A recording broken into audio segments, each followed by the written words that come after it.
Project 2, one of the first elements after we've picked out our topic and narrowed our scope down is to decide where we're going to go and find sources. And as we discovered in our first unit, there are pretty easily identifiable ways to evaluate our sources, decide if they have bias or not, and look at the purpose of the author who wrote them and decide if this is a good source for our research report, or in this case, reporting information. So we're going to go with our line 5 example and talk through some of the different elements of places we can find information. So if we're looking for line 5,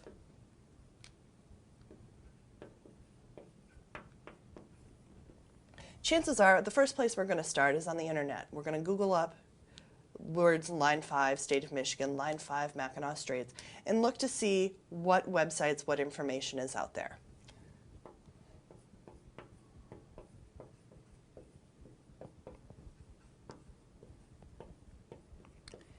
And when we're looking at the different websites, we're going to look at some advocacy groups that are clearly going to have bias.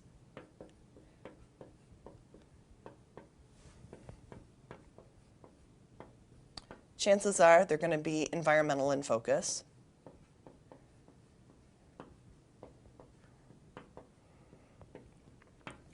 We're going to look at the company that runs line 5, Enbridge.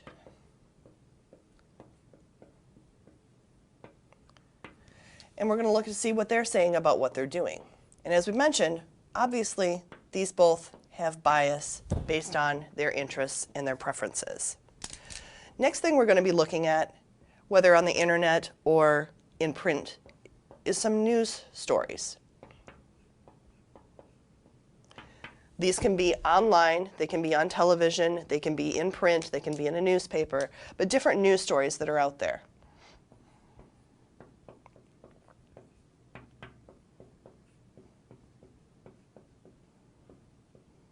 And we might find some news clearinghouses that have a lot of information.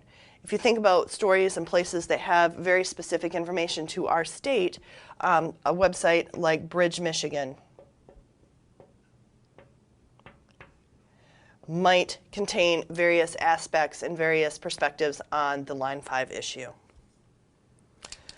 Next place we're going to start looking for information after we've got a good background of what's out there on the internet and from our different news sources and unbiased news clearinghouses, hopefully unbiased, is looking in to see what government documents are out there.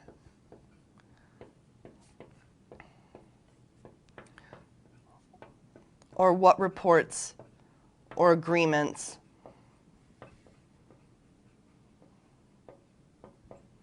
are out there. Examples of government docs, reports, or agreements would be things looking at previous environmental issues, agreements, plans in place that Enbridge has filed with our state saying, if there's a problem, this is how we're going to remediate it. All of these documents should be available either online through the government document repositories, or you can issue what's called a Freedom of Information Act to access these documents.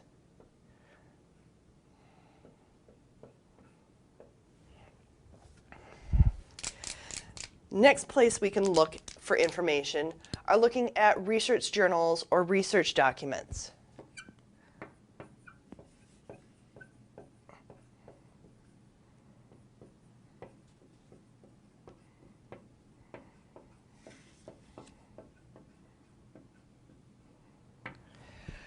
There may be researchers, whether affiliated with a university or other research entity like the DNR, Department of Natural Resources, or another environmental organization like the EPA, that have completed research or reports looking at something like the lasting effects of previous spills.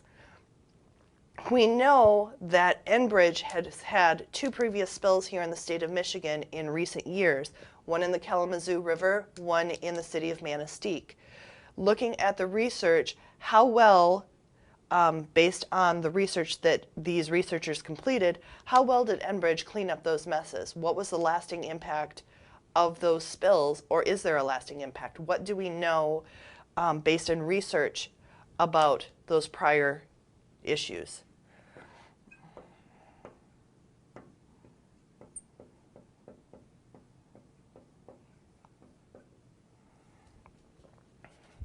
And lastly, some of this information we can see if there's historical information. And historical might not necessarily mean ancient history or history from 100 years ago, but it can be looking at the company over the last 20 years. History is a good indicator of future success or failure. And so historically, what information is out there on this particular environmental issue or this particular company that can inform us about line 5 in the topic that we're dealing with today.